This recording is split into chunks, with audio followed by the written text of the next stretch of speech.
Dare you to death के episode 3 की शुरुआत होती है, जहाँ पर हम टोंकला को देखते हैं और वो गैराज के बाहर कार को रिपेयर करने के बाद उसके सामने खड़ा होकर फोटो ले रहा होता है।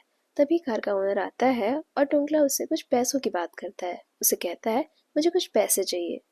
तो वो ओनर उससे कहता है लेकिन अभी तो मंथ एंड भी नहीं है, जिस पर टोंकला बोलता है कि यूनिवर्सिटी में कुछ काम है। तो ओनर बोलता है कि मुझे पता है तुम दारू और इन सब पे उड़ा दोगे ये पैसे। और उसके बाद वो उसे गैराज की चाबी देता है और कहता है कि इसे लॉक कर देना, और ऐसा कहकर वो वहाँ से चला जाता है। और उसके बाद रात के टाइम में टोंकला को हम उसी गाड़ी को ड्राइव करते हुए देखते हैं। साथ ही वो अपने फ़ोन पे कुछ चला रहा होता है, जिस वजह से उसकी गाड़ी से किसी का एक्सीडेंट हो जाता है। और वो उतर कर देखता भी है लेकिन उसकी हेल्प नहीं करता, उल्टा वहाँ से वो भाग जाता है।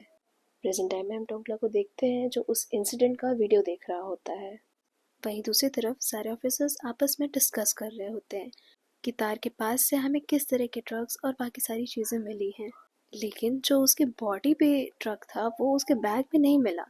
जिस पर कामिन बोलते हैं ठीक है, मैं इस बारे में फॉरेंसिक टीम से भी एक बार डिस्कस कर लेता हूँ। जिस पर जेड बोलते हैं कि क्या वेपन पे कुछ फिंगरप्रिंट वगैरह मिला। वो बताती है नहीं, जिस पर जेड बोलते हैं इसका मतलब ये मैटर पर्सनल था। और उसके बाद बाहर आने के बाद जेड और कामिन आपस में बात कर रहे होते हैं, जहाँ पर कामिन कहते हैं कि मुझे ऐसा लगता है कि किलर एवेंजर्स में से ही एक है। जिस पर जेड कहते हैं दोनों ही इंसिडेंट का तरीका एकदम सेम था, इसका मतलब है कि वो कोई एक ही इंसान है जिसने ये सब कुछ किया है। तो कामिन बोलते हैं और ये सभी चीज़ें लिंक हैं एवेंजर्स के इस गेम से, जिसका नाम है ट्रुथ एंड डेयर। और किलर ने इस पैटर्न को इसीलिए यूज़ किया है क्योंकि वो बहुत अच्छे से इन सबको जानता है।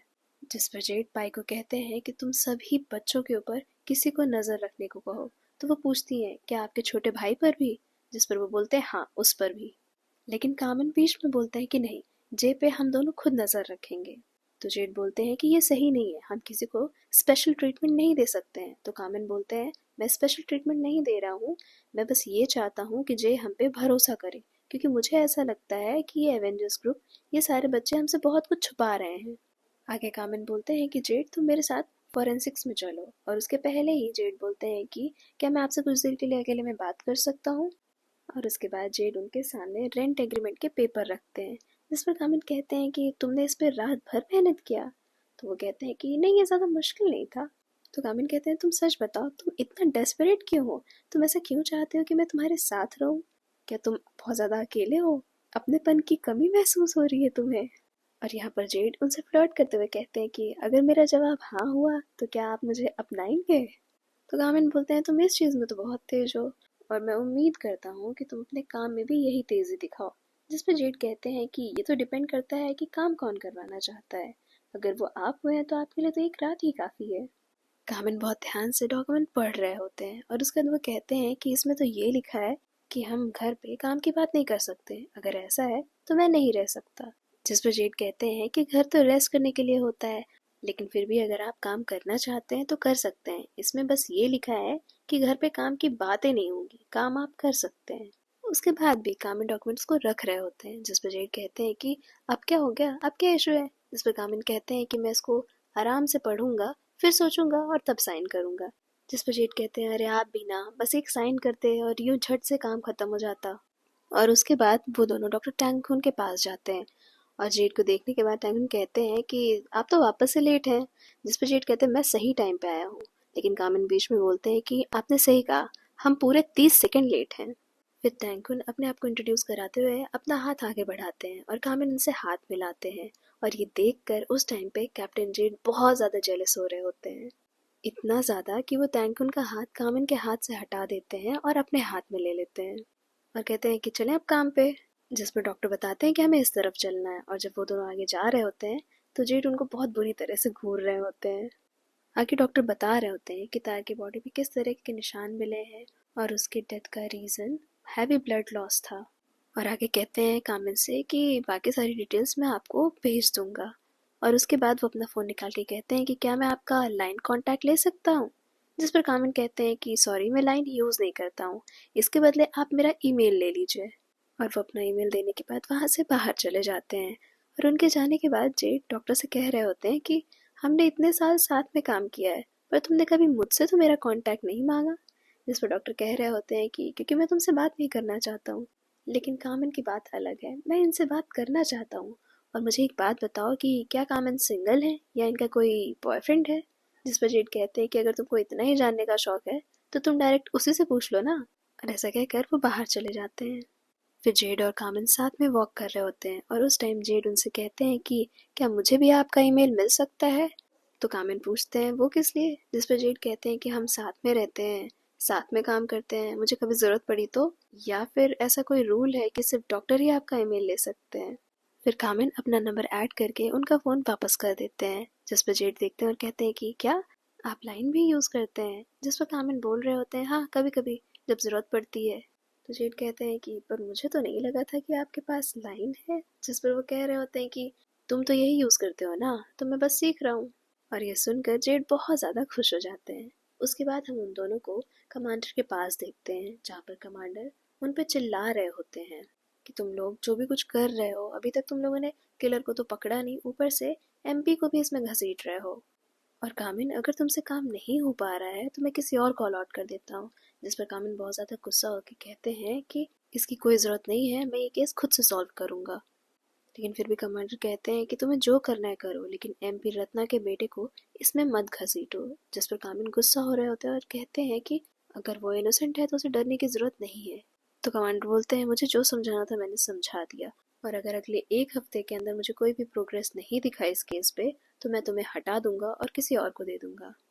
फिर बाहर जेड और कामिन केस डिस्कस कर रहे होते हैं और तभी कामिन बोलते हैं कि तुम्हें इसमें पढ़ने की जरूरत नहीं है, ये मेरे और कमांडर के बीच की चीजें हैं, तुम मत परेशान हो। जिस पर जेड कहते हैं कि मैं परेशान नहीं हूँ, उल्टा मैं तो आपको एडमायर करता हूँ, मुझे नहीं लगा था कि आप इस तरह से इतने बड़े एमपी के अगेंस्ट खड़े हो जाएंगे। आगे जेड कहते हैं कि मुझे ऐसा लगता है कि टोंकला हमसे कुछ छुपा रहा है। जिस पर कामिन कहते हैं कि चैम्प और शिरीन भी, लेकिन मुझे जानना है उसका मोटिव, क्योंकि ये सब शुरू हुआ प्यूफाई की डेथ से और उसके बाद उस तार का जिसने प्यूफाई के साथ गलत किया था। और इसलिए वो लोग जाते हैं चैम्प के पास। लेकिन चैम्प उन लोगों को देखने के बाद कहता है मुझे जो भी कुछ पता था मैंने आप लोग को बता दिया है, फिर आप लोग वापस से क्यों आए हैं यहाँ पे?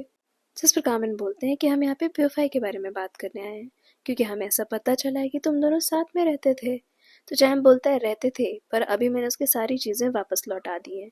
और उस टाइम पे कामिन सामने रखी चेयर पे एक जैकेट नोटिस करते हैं जो शिरीन ने पहनी थी।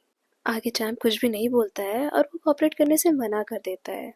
तो कामिन बोलते हैं ठीक है, तुम कॉपरेट नहीं करना चाहते कोई बात नहीं, लेकिन आगे अगर मुझे पता चला कि इन सब के पीछे तुम्हारा हाथ है या इन्वॉल्वमेंट है तो तुम्हें तुम्हारे बाप का नाम भी नहीं बचा सकता। और ये सुनकर चैम्प गुस्से में आ जाता है और कामिन पे हमला करने वाला होता है, लेकिन कामिन उसका हाथ पकड़ लेते हैं और मारने ही वाले होते हैं, लेकिन जेड उन्हें रोक लेते हैं। उसके बाद चैम्प ये बोलता है कि तुम दोनों यहाँ से निकलो और मैं इस बारे में अपने पापा से ज़रूर बात करूँगा। फिर बाहर निकलकर जेड कामिन से कह रहे होते हैं कि मुझे पता है वो थोड़ा बदतमीज़ है, पर आपको इस तरह से अपने ऊपर से कंट्रोल नहीं खोना चाहिए। जिस पर कामिन कहते हैं ये मेरी ट्रिक थी, मैंने उसे उकसाया जिससे वो कोई हरकत करे, और क्या पता इससे हमें कुछ फ़ायदा हो जाए। जिस पर जेड कहते हैं कि आपको जो करना है करिए, लेकिन इस तरह से खतरा मत उठाइए, क्योंकि अगर आपको कुछ हो गया तो मैं कैसे जीऊँगा। और ऐसा कहते हुए वो बहुत ही प्यार से कामिन की तरफ देख रहे होते हैं। जिस पर कामिन भी उन्हें प्यार से कहते हैं ठीक है, मैं ध्यान दूंगा इस बात का।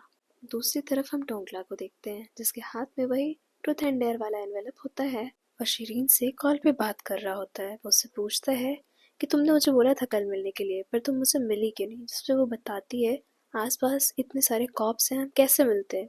आगे वो कहता है कि क्या तुम मुझसे कुछ छुपा रही हो? जिस पर वो कहती है नहीं। तो वो उससे पूछता है कि मैंने उस रात को तुम दोनों को आपस में बात करते हुए और ड्रिंक्स में कुछ मिलाते हुए देखा था। जिस पर वो कहती है कि प्यूफाई ने बस मुझे ये बोला था कि हम मिलकर प्रैंक करेंगे, मैंने उसके साथ कुछ भी नहीं किया है। इधर हम लेफ्टिनेंट को देखते हैं जो कामिन के केबिन में आए रहते हैं और उनसे पूछते हैं कि क्या कैप्टन यहाँ पर नहीं है? जिस पे वो बताते हैं कि अभी वो शार में है, कुछ अगर ज़रूरी है तो तुम मुझे बता सकते हो। तो वो बताते हैं कि मैं सारे बच्चों की अपडेट लेकर आया हूँ, और उसके बाद वो कामिन को कुछ फोटोग्राफ्स देते हैं और बता रहे होते हैं कि बेल के ज़्यादा फ्रेंड्स नहीं हैं और बाकी चैम्प और शिरीन के सब यूजुअली जैसे ही कॉलेज ख़त्म होता है अपने घर की तरफ ही जाते हैं। बाकी टाइम और जे थोड़ा ज़्यादा गुड लुकिंग है तो उनके पास काफ़ी सारी एक्टिविटीज़ होती हैं, और उसके अलावा टोंकला एक गराज में काम करता है। और आज जब मैं उसकी फ़ोटो ले रहा था उस टाइम पे मैंने उसको थोड़ा परेशान देखा और साथ ही वो कॉल पे किसी से कह रहा था कि अगर तुम मुझे सच्चाई नहीं बताओगी तो मैं तुम्हारी हेल्प नहीं कर पाऊंगा। तो कामिन बोलते हैं कि तुम उसके कॉल रिकॉर्ड्स निकलवाओ। और उसके बाद कामिन वॉशरूम में जाते हैं और जेड को ढूंढ रहे होते हैं, उनको आवाज़ लगाते हैं। उसके बाद जेड टॉल में ही बाहर आ जाते हैं और कहते हैं कि कुछ ज़्यादा इम्पोर्टेंट है, जिस पर वो कह रहे होते हैं कि आप कुछ ज़्यादा ही टाइम लगाते हैं शार में। वापस से जेड फ्लर्ट करते हुए कहते हैं कि अगर आपको जल्दी है तो आप मेरे साथ शार ले सकते हैं। जिस पर वो कहते हैं कि जल्दी से तैयार हो, हमें कहीं चलना है। तो जेड कह रहे होते हैं कि आप मुझे बता सकते हैं। तब तक बीच में ही कामिन बोलते हैं तुम्हारे पास सिर्फ 5 मिनट है। जिस पर जेड कहते हैं कि ऐसा थोड़ी ना काम होता है। और तभी कामिन बोलते हैं कि हमें टोंकला के पास चलना है, क्योंकि अभी अभी लेफ्टिनेंट कैन से मेरी बात हुई और मुझे इस समय सबसे ज़्यादा शक टोंकला पे हो रहा है। तो तुम अपनी बदतमीजी बंद करो और चलो। लेकिन जेड आगे फिर से फ्लर्ट करते हुए कहते हैं कि क्या मैं जब ऐसा करता हूँ तो आपके दिल की धड़कनें बढ़ जाती हैं। कामिल उनके थोड़ा और पास आकर कहते हैं कि तुम इतना ज़्यादा अपने आप को क्या समझते हो, और ऐसा कहते हुए उनकी टाल खींच लेते हैं और वो टाल ले जाकर केन को दे देते हैं और कहते हैं कैप्टन को दे देना। और तभी उनके पास जे का कॉल आता है जो बता रहा होता है कि टोंकला को लेटर मिला है। और उधर हम देखते हैं कि टोंकला को कुछ लोग मार रहे होते हैं, लेकिन सही टाइम पर ये दोनों वहां पर पहुंच जाते हैं और उसे बचा लेते हैं। उसके बाद कामिन उससे पूछते हैं कि ये लोग कौन थे, जिसपे वो बताता है कि मैंने 200,000 लोन लिया था और ये लोग उसी के लोग हैं। आगे कामिन उससे लेटर के बारे में पूछ रहे होते हैं और वहीं उस टाइम पर जेड टोंकला के रूम में चीज़ें देख रहे होते हैं। उसके बाद जो टोंकला को लेटर मिला था उसको कामिन निकालते हैं। उसमें ट्रुथ वाले कार्ड पे लिखा होता है कि क्या ये सच है कि तुम्हें पता था कि तुम्हारे दोस्तों ने कितना गलत किया है और उसके बाद भी तुम चुप रहे। जिसपे वो कह रहा होता है कि मैंने सिर्फ चोरी करी है, उसके अलावा मैंने कुछ भी नहीं किया है। आगे कामिन कहते हैं कि अपना सामान पैक करो और कल तुम्हें क्वेश्चनिंग के लिए पुलिस स्टेशन बुलाया जाएगा, और आज जो भी कुछ हुआ है तुम्हारे साथ इसलिए तुम्हें अकेले नहीं रहना चाहिए। तो अगर कोई रिश्तेदार या कोई जानने वाला है तो तुम उसके पास चले जाओ। जिस पर टोंगला कहता है कि नहीं, मैं खुद अकेला ठीक हूँ। फिर जेड कहते हैं कि तुम्हारे दोस्तों के साथ ऐसा हुआ, तुम्हें डर नहीं लगता है? तो वो कहता है मैं डरता हूँ पर मैं क्या ही कर सकता हूँ। जिस पर कामिन कहते हैं ठीक है, मैं यहाँ पर एक ऑफिसर लगा के जाऊँगा जो हर घंटे तुम्हें चेक करेगा, और उसके अलावा तुम कहीं बाहर मत जाना, ना ही किसी से मिलना। आगे जेड जे से कहते हैं कि चलो तुम घर चलो हमारे साथ। तो जे बोलता है कि मैं ये सब सही करके आता हूँ, आप लोग चलो। फिर बाहर आने के बाद जेड और कामिन आपस में बात कर रहे होते हैं और कामिन कहते हैं कि टोंगला ने हमें सब कुछ सही सही नहीं बताया है। तो जेड कहते हैं हाँ, क्योंकि उसके पास डेयर लेटर नहीं था।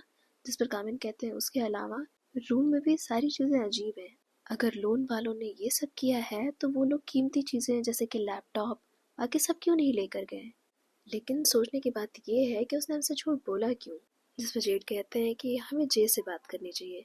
उसके बाद जे को मैसेज करते हैं कि खाने के लिए हमें यहाँ पर मिलो। उसके बाद खाने की टेबल पे वो लोग वापस से लड़ रहे होते हैं, जहाँ पर जेड जे को कह रहा होता है कि थोड़ी और सब्जियाँ लो, और जे कह रहा होता है कि मुझे ये सब नहीं पसंद है, मुझे जो पसंद है मैं वही खाऊंगा। और कामिन उन दोनों को शांत कराते हुए कहते हैं कि क्या तुम लोग कभी तमीज से इंसानों की तरह खा सकते हो बिना लड़े। और आगे कामिन इशारा करते हुए जेड से कहते हैं कि जे से पूछो। लेकिन जे देख लेता है और वो कहता है कि आप लोग ऐसे तो मुझे बाहर खाना खिलाने लाए नहीं होंगे कि मैं खा रहा हूँ और आप लोग बस घूरे जा रहे हैं। जिस पर कामिन बोलते हैं कि हमें पता है तुम हम लोगों से बहुत सारी बातें छुपा रहे हो, लेकिन इससे किसी का फायदा नहीं होना है, तुम लोग खतरे में हो। जे कुछ सोचते हुए कहता है ऐसा कुछ भी नहीं है। तभी कामिन के पास एक कॉल आती है और वो उठकर बाहर चले जाते हैं बात करने के लिए। और वो कॉल होती है स्पेशल इन्वेस्टिगेटर निकलोई की, और वो उनसे बता रहे होते हैं कि किस तरह से इस केस में बहुत बड़े बड़े लोगों का, ड्रग डीलर्स का, इन सब का इन्वॉल्वमेंट है। वो बात कर ही रहे होते हैं कि तभी एक वैन में से कुछ लोग आते हैं और उन पर हमला कर देते हैं, उन्हें मार रहे होते हैं। तभी वहाँ पर जेड आ जाते हैं और वो उन लोगों से लड़ने लगते हैं। वो दोनों उन लोगों से लड़ रहे होते हैं, लेकिन तब भी उनमें से एक कामिन के हाथ पे मार देता है। और उसके बाद जेड बहुत ज़्यादा गुस्से में आकर उन लोग को बहुत बुरी तरह पीटते हैं, जिसके बाद वो लोग वहाँ से भाग जाते हैं। और उसके बाद जेड कामिन के पास आकर उनसे पूछ रहे होते हैं कि क्या तुम्हें ज़्यादा लग गई है, और बहुत परेशान हो रहे होते हैं और देखते हैं कि उसके हाथ से ब्लड आ रहा होता है। उसके बाद उन लोगों को घर पे दिखाया जाता है, जहाँ पर जेड बहुत गुस्से में केन से बोल रहे होते हैं कि सारे सीसीटीवी चेक करो, मुझे वो लोग चाहिए किसी भी हाल में, मैं उन लोग को छोड़ूंगा नहीं। और उनको इस तरह से परेशान देखकर कामिन कहते हैं कि मैं ठीक हूँ। लेकिन तब भी जेड नहीं सुन रहे होते हैं। वो कहते हैं कि आपने देखा नहीं, वो आपको मारने ही आए थे। तो कामिन कहते हैं लेकिन आप वहाँ सही टाइम पर आ तो गए ना, और ये बताइए क्या जे ने कुछ बताया। तभी वहाँ पर जे आ जाता है। वो भी बहुत परेशान होता है कामिन को इस तरह से देखकर। पूछता है कि क्या आपको ज़्यादा चोट लग गई है? कामिन कहते हैं मैं ठीक हूँ, लेकिन क्या तुम्हें अब समझ आ रहा है कि तुम लोग कितने ज़्यादा खतरे में हो? तो जो भी बात है मुझे सच सच बताओ। जे बोलता है लेकिन अगर मैं आपको बताऊंगा तो आप टोंगला को जेल तो नहीं भेजेंगे ना? तो जेड कहते हैं कि खेलना बंद करो। और कामिन उन्हें रोकते हुए कहते हैं कि आप आराम से सुनिए, नहीं तो आप बाहर जाइए, बाहर वेट करिए, मैं बात करता हूँ। आगे जे बताता है कि टोंकला को कार्ड के साथ साथ एक फ्लैश ड्राइव भी मिली थी, जिसमें एक क्लिप थी जिसमें टोंकला ने एक कस्टमर की कार चुराई थी और साथ ही एक्सीडेंट भी कर दिया था। और ये देखने के बाद जे ने टोंकला से पूछा था कि इसके बारे में और किसको किसको पता है, और वो बताता है कि चैम्प को। तो जे बोलता है और इसी के बदले में तुमने एग्जाम्स के पेपर चुराए थे।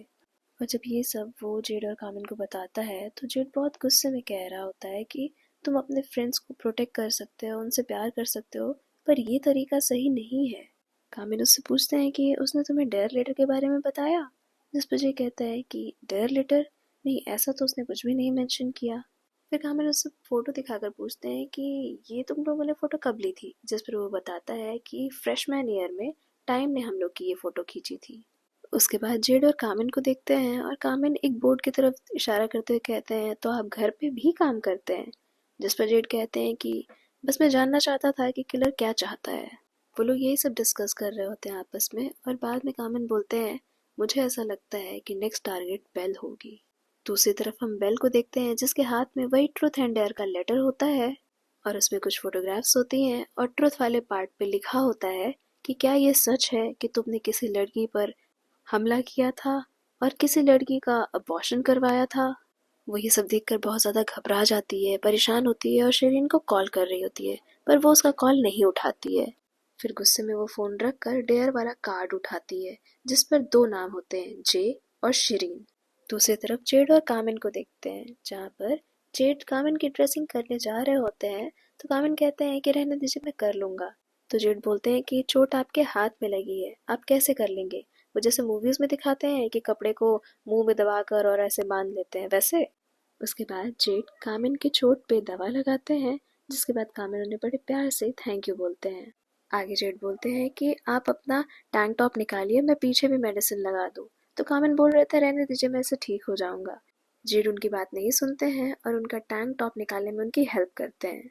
दूसरी तरफ बेल बाथटब में रिलैक्स कर रही होती है शैम्पेन पीते हुए, लेकिन उसके बाद उसके सर में दर्द हो रहा होता है और उसी टाइम पर कोई दरवाज़ा खोलता है। उसे लगता है शरीन है, लेकिन जब वो देखती है तो उसके सामने वही मास्क वाला आदमी खड़ा होता है और वो देखकर बहुत ज़्यादा डर जाती है और वो उससे पूछता है ट्रुथ या डेयर। वो उसको मार रहा होता है लेकिन उस टाइम पे वो कह रही होती है कि मैंने ऑलरेडी चूज़ कर लिया है, और वो कहता है अब काफ़ी लेट हो चुका है क्योंकि किसी और ने तुम्हें चूज़ किया है। और वो पूछती है किसने, लेकिन वो नहीं बताता है और कहता है अब तुम्हें समझ में आया है कि कैसा लगता है जब कोई अपना धोखा देता है। क्या अब तुम समझ पा रही हो कि तुम लोगों ने प्योफाई के साथ क्या किया है? और ऐसा कहते हुए वो उसके ऊपर कोई लिक्विड डाल रहा होता है जिससे उससे बहुत ज़्यादा दर्द होता है और वो बहुत तेज़ चिल्ला रही होती है। इधर जेड और कामिन को देखते हैं जहाँ पर जेड कामिन के बैग में मेडिसिन लगा रहे होते हैं और उसके बाद कामिन कहते हैं कि कल मैं प्योफाई के घर चेक करूंगा, क्योंकि अगर तार टोंकला और इन सब को लेटर मिला है ट्रूथ एंड डेयर का तो शुरुआत तो उसी से हुई होगी, उसके पास भी होना चाहिए। तो जेड कहते हैं ये छोटे मोटे काम के लिए मैं हूँ। तो कामिन पलट कर उनके साइड आते हैं और कहते हैं तुम्हें इस टाइम पे सिर्फ और सिर्फ ड्रेसिंग पे ध्यान देना चाहिए, और अगर आप मेरे लिए इतना परेशान हो रहे हैं तो कल बेल की तरफ चेक करके आइएगा। जेड मेडिसिन लगा ही रहे होते हैं तो कामिन कहते हैं कि आप बहुत ज़्यादा टाइम लगा रहे हैं, मैं लगा लूँगा। तो जेड कहते हैं मैं बस थोड़ा ध्यान से लगा रहा था। और ये देखकर कामिन कहते हैं कि अब ऐसा मत कहिएगा कि आप जैसे इंसान ने कभी अपने चोट पे दवा लगाई ही नहीं है। और ऐसा कहते हुए वो धीरे से जेड का हाथ पकड़ लेते हैं, जिस पर जेड कहते हैं कि मुझे अपनी फिक्र नहीं है, आप पहले हैं जिसकी चोट पर मैंने दवा लगाई है। और ऐसा कहते हुए वो आगे बढ़कर कामिन को किस कर लेते हैं, लेकिन कामिन पीछे हट जाते हैं। और उसके बाद वो दोनों एक दूसरे को देखते हैं और कामिन आगे बढ़कर वापस से जेड को किस कर लेते हैं। फिर बोनस सीन में हम देखते हैं कि ये दोनों साथ में ब्रेकफास्ट कर रहे होते हैं और जेड उनसे कहते हैं कि क्या आपको लगता है हम दोनों को वर्कर से ज़्यादा कुछ हो सकते हैं? तो कामिन कहते हैं फ्रेंड्स विद बेनिफिट। जिस पे जेड कहते हैं अरे मेरा वो मतलब नहीं था, और वैसे भी मुझे ये छोटी मोटी बुफे नहीं पसंद है। तो कामिन कहते हैं तो फिर सिचुएशनशिप कैसा रहेगा? जिस पर जेड कहते हैं हाँ, लेकिन कभी ऐसा हुआ कि आप अपने ऊपर अपना कंट्रोल खो दिए और आप मेरे प्यार में पड़ गए। तो कामिन कहते हैं थू, तुम और मैं हो ही नहीं सकता है। तो जेड कहते हैं क्या दिक्कत है, हम दोनों सिंगल हैं, हम दोनों साथ में काम करते हैं और मैं इतना हैंडसम भी तो हूँ। जिस पे कामिन कहते हैं कि तुम्हें पसंद करने से अच्छा है मैं किसी कुत्ते को मुंह लगा लूं। तो जेड कहते हैं कौन सा ब्रीड, क्या डोबरमैन या फिर वो गोल्डन रिट्रीवर या वो छोटा सा प्यारा सा कुत्ता? तो कामिन बोलते हैं वो मंदिर के सामने वाला कुत्ता। तो जेड कहते हैं आपने ना मूड के ऐसी की तैसी कर दी। अच्छा ये बताइए यूएस में भी कुत्ते होते हैं क्या? और उन दोनों की इसी छोटी मोटी नोक झोंक और फ्लर्टिंग के साथ ये एपिसोड यहीं पर एंड हो जाता है।